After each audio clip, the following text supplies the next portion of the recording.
जनपद बरेली के ग्राम नवादा थाना कुलेड़िया मुमताज़ बेगम ने बताया कि वह अपने माता पिता की मृत्यु के बाद अपने पिता के मकान में रह रही थी, जो कि सेल्स नगर थाना भूता में स्थित है, जिसमें महिला के पिता के नाम पर है, जिसकी महिला के पास फोटोकॉपी भी है। महिला ने बताया कि वह बीमार हो जाने पर इलाज के लिए अपने ससुराल गई थी, तभी मौका पाकर उसके चचेरे भाई सराफत तथा पुत्र रियासत बाग चाचा इस्माइल निवासी ग्राम फेस नगर करीब 12 बजे घर में ताला तोड़कर घुस गए और घर में रखा सामान 12 तोला चांदी की पायल, कुंडल 1 तोला, 5,000 रुपये निकाल कर सामान में आग लगा दी।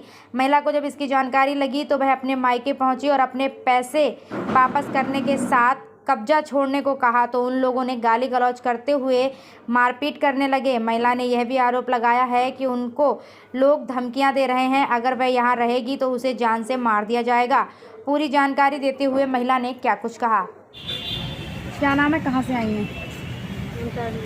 कहां से आई हैं? क्या मामला है जो आज यहाँ पर आप आई हैं?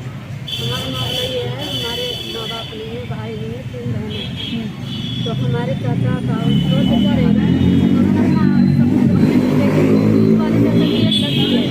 उन्होंने अपना हक ले जाके दे दिया अपनी लड़की, और हम कहना है हमारे माँ बाप नहीं तो हमारा हक नहीं मिलेगा, अधिकार नहीं है हमारा। माँ बाप की जायदाद पर बेटियों का हक नहीं होता। आपके मतलब भाई नहीं है, बहनें हैं? हाँ, बहनें। तो और हमारा चचेरा भाई चाचा सारे छीनने को लगे हैं, सारी औरतें डंडा गुस्सर के आ जाती हैं, उसमें रह रहे थे मारने के लिए भी।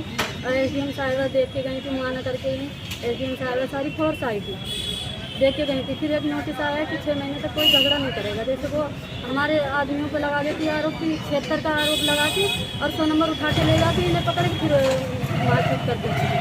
100 नंबर आके हमारे घर में, हमारा घर छीन दिया, तो हमारे घर में आग लगा दी, कपड़े जला दिए, हमारे सारे पुराने घर में जिसमें रहे वो लोग उसमें ले जाके हमारा घर का सामान वहाँ ले जाके रख दिया और अपना सामान यहाँ रख दिया। कितने समय से रह रही थी हम रह रहे थे 3-4 साल। 3-4 साल से। अब क्या चाहती हैं? अब ये चाहते हैं हमारा हक हमें मिले, हमारा घर मिले। हम कहाँ रहेंगे, हम किराए पे रह रहे हैं, हमारा घर मिले। आपकी जो बहनें हैं वो हैं आपकी तरफ? जी।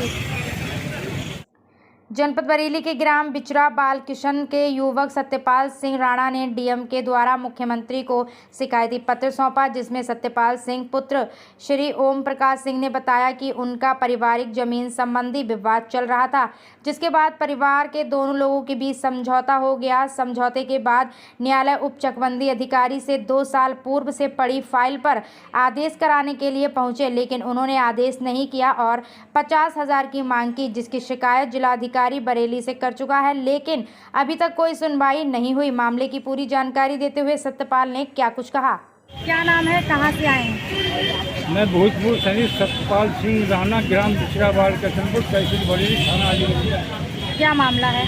मेरा पारिवारिक जमीन संबंधी विवाद 2014 से डीडीसी चकबंदी अधिकारी बरेली का चल रहा था। इस फाइल को 2 वर्ष से आदेश में पड़ी हुई। मैंने श्रीमान जी से आदेश को कहा तो ये बोले कि आपने समझौता दोनों पार्टियों ने कर दिया है, मैंने तो समझौता नहीं कर दिया। तो मैंने कहा साहब आपको क्या चाहिए? बोले हमें 50,000 रुपये चाहिए आदेश करने के लिए। जिनके बीच आपका जो विवाद चल रहा है कौन है वो लोग आपके? वो हमारे चचेरे भाई हैं। हम दोनों भाइयों ने समझौता कर लिया, समझौता दाखिल कर दिया कोर्ट में, फिर अदालत समझौते को नहीं मान रही है। चकबंदी अधिकारी के पास दोनों पार्टी गए थे आप लोग? हाँ, दोनों पार्टी का समझौता लगा हुआ, दोनों पार्टियों का। क्या कहा उन्होंने? बोले तुमने समझौता कर लिया, मैंने थोड़ी दिन से समझौता कर लिया है, ये अधिकार मेरा तुम्हारे समझौते को मानू ना मानू। मैंने कहा श्रीमान जी लोक अदालत के समझौते के आधार पर ही चल रही है, हर कोर्ट समझौते को मान रहा है। तो क्या चाहते हैं आप? मैं केवल उसमें समझौते के आधार पर आदेश चाहता हूँ। मैंने ये शिकायत जिलाधिकारी महोदय से की, जिलाधिकारी महोदय से करने के बाद उन्होंने उसी दिन समझौता ना मानते हुए आदेश कर दिया। इसकी शिकायत फिर मैंने जिलाधिकारी महोदय से की कि आपके से शिकायत करने का मेरे को ये फ़ायदा हुआ। जिलाधिकारी महोदय ने मेरे को समझाते हुए पुनर्याचिका डालने को कहा, मैंने पुनर्याचिका डाल दी, वो भी आदेश में पड़ी हुई है, उस पर आदेश करने से इनकार कर दिया। तो आप चाहते हैं कि उस पर आदेश कर दिया?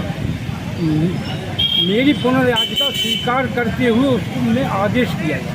जनपद बरेली के थाना किला का रहने वाला अफसर पुत्र भूरे खां निवासी बाजार संदल सराय चौकी इंचार्ज पर अवैध कार्य कराकर अवैध वसूली के आरोप लगाते हुए एसएसपी को प्रार्थना पत्र दिया, जिसमें उसने बताया कि क्षेत्र की चौकी इंचार्ज मोहल्ले में सट्टा, हर प्रकार के आईपीएल तथा अवैध कार्य कराती हैं। साथ ही चौकी इंचार्ज ने कहा कि तू विकलांग है, तुझसे भारी काम नहीं होता, तो सट्टे का कार्य कर, मैं तुझे तेरी दिहाड़ी दूंगी। अपने परिवार का भरण पोषण करने के लिए युवक ने हाँ कर दी। युवक ने बताया कि चौकी इंचार्ज ने 10 बजे सुबह के युवक को फ़ोन किया और चौकी बुलाया। चौकी में पहुंचने के बाद युवक को थाने भेज दिया और फर्जी तरीके से 22 ग्राम स्मैक लगाकर युवक को जेल में डाल दिया, जिसकी पूरी जानकारी देते हुए युवक ने क्या कुछ बताया। क्या नाम है आपका? मेरा नाम है अफसर, कहाँ से आए हैं? बाजार संजल का। क्या मामला है जो आज एसएसपी ऑफिस आए? सर ये है कि जो इंचार्ज साहब हैं रीता तिवतिया, ये मुझसे सट्टा कराती हैं। मैं सट्टा करता हूँ, मैं झूठ नहीं बोलूँगा, लेकिन इन्होंने चौकी बुलाकर, मुझे थाने में बुलाकर मेरे ऊपर 22 ग्राम स्मैक रखी, जो मैं इसकी नहीं जानता हूँ। जेल तक में मुझे इतनी परेशानियाँ हुई कि लोगों ने तरह तरह की बातें करी। मैं क्या जानूँ, मैं जो काम करता था उसके एवज में उनको पैसा देता था। मुझे हटा के और बहुत से काम ये थाने में करा रही हैं। अब इन्होंने मुझे बुलाया और मुझे बहुत परेशानी हो रही है, इसकी जांच हो, क्योंकि जब से कप्तान साहब आए उनके आदेश अनुसार इन्होंने मुझे कई जगह बढ़ाया कि तुम यहाँ से हट जाओ। अब मैं कहाँ तक भागूँ? 12वें महीने में भी इन्होंने मुझे भेजा, मैं अजमेर चला गया। अभी 15 दिन पहले मेरे टिकट हैं ट्रेन के, मैं कहाँ का गया। अब इन्होंने बुला के मुझे चौकी पे मुझे स्मैक में बंद कर दिया। 22 ग्राम बताइए, मैं इस स्मैक को क्या जानूँ? और मेरी जांच करा ली जाए मोहल्ले में जाके, अगर मैंने ये काम करा हो तो सावधान के मुझे सज़ा मिलना चाहिए कानून के हिसाब से, लेकिन मैं ये काम नहीं करता हूँ। मैं खुद कह रहा हूँ कि हाँ मैं सट्टा करता था, मुझसे यही करवाती थी, उसका एवज देता था। कब से कराती थी सट्टा आपसे ये? सट्टा मुझसे करवाती थी 6 महीने पहले, 4 महीने पहले बंद करा दिया मैंने। अब कह रही थी मैं प्रेशर आ रहा, तो मुझे दफ़ा 13 में ही बंद करती। ये स्मैक इन्होंने मेरे ऊपर लगाई, जो मेरा आगे तक का करियर इन्होंने ख़त्म करा। ये मुझे मालूम, मुझे कितने चक्कर लगा, जेल तक में मैं परेशानी में आया। मैं विकलांग आदमी हूँ, जो मुझसे कोई काम नहीं होता। आज आप एसएसपी ऑफिस आए, अपनी शिकायत की है? शिकायत के नहीं आया, इस चीज़ की जांच करेगा। अगर मैं दोषी पाया जाए तो मुझे सज़ा मिलना चाहिए।